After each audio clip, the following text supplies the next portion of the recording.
मोहम्मद ये आखिरी है, इसमें कोई तब्दीली नहीं होगी, न योगी के कहने से, न मोदी के कहने से, न ट्रंप के कहने से, न जॉर्ज बुश के कहने से। इसमें सूद जोड़ते हैं, इंटरेस्ट जिसको बोलते हैं, इंटरेस्ट। सूद का खूबसूरत नाम क्या लिख दिया आप, इंटरेस्ट। अब लोग बिना इंटरेस्ट के, बिना फाइनेंस के आप गाड़ी कैश में नहीं ले सकते। आप अगर गाड़ी कैश में लीजिएगा तो 5 लाख से ऊपर की गाड़ी है, अगर कीमत है तो आपके ऊपर आपको टैक्स पे करना होगा, तो आपकी प्रॉब्लम, आपकी समस्या बढ़ जाएगी।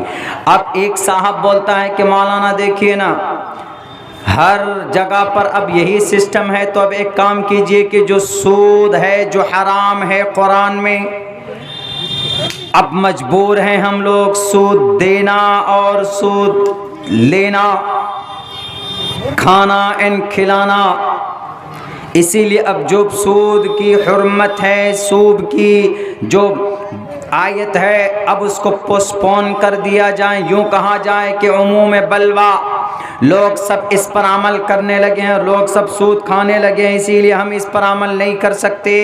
इसीलिए अब ये नाजायज़ और ये हराम नहीं है, जो चाहे सूद खाए, लेना देना सब जायज़ और हराम पॉसिबल है। क़यामत आ सकती है, अल्लाह का फरमान कभी भी न बदला जा सकता है, न उसके अंदर किसी किस्म की कोई गुंजाइश निकाली जा सकती।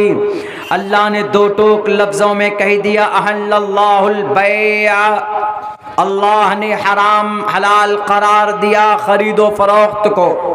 आप पान की दुकान करते हैं, आप बिजनेस करते हैं, या आप चप्पल की दुकान लेकर बैठे हैं, आप चप्पल बेचते हैं, चप्पल सीते हैं, कपड़ा बेचते हैं, कपड़ा सीते हैं, पान बेचते हैं, पान आप थोक में बेचते हैं, छोटा कारोबार भी कारोबार होता। अल्लाह ने ये कहा कि अहल्लल्लाहुल बैअ, बै मीन्स बिजनेस, तिजारत, खरीदो फरोख्त करना, अल्लाह ने इसको हलाल करार दिया। वहर्रमर रिबा, रिबा को, सूद को, इंटरेस्ट को हराम किया। हर्रमा, अहल्लल्लाह, कौन? अल्लाह ने। अहल्लल्लाहुल बैअ व हर्रमल्लाहुर रिबा, यूँ कहिए कि अल्लाह ने सूद को हराम करार दिया।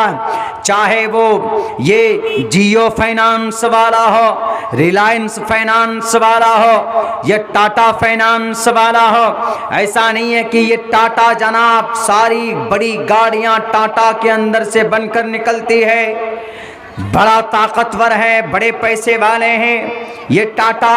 हम जिन्हें टाटा के नाम से जानते, ये जमशेदपुर झारखंड में, इसकी शुरुआत भी किसी मुसलमान के ज़रिए, कोई मुसलमान ही था इसका फाउंडर और इसको वजूद में लाने वाले।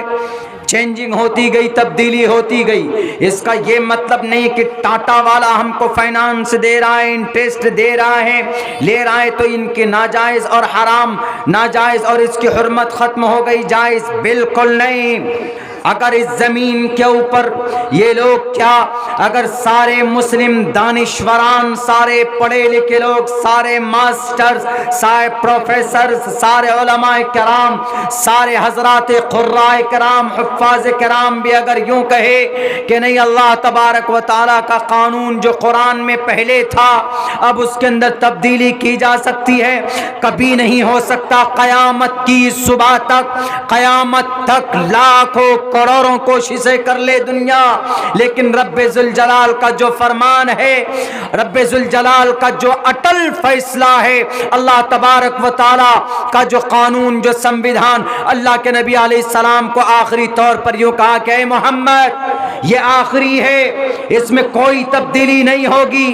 न योगी के कहने से, न मोदी के कहने से, न ट्रंप के कहने से, न जॉर्ज बुश के कहने से, और न जनाब ये यूनाइटेड नेशन अक़वाम मुत्तहिदा के चीफ, ये यूनाइटेड अक़वाम मुत्तहिदा के चेयरमैन के इशारे पर, किसी के कहने पर न कुरान में तब्दीली हो सकती है। क्यों? ला तब्दील लिकलिमातिल्लाह, अल्लाह तबारक व तआला के फैसले नहीं बदलते, अल्लाह का हुक्म नहीं बदलता, अल्लाह का कानून कभी बदल ही नहीं सकता है, इसलिए कि अल्लाह का कानून दुनिया के सबसे बेहतरीन कानून में से कानून।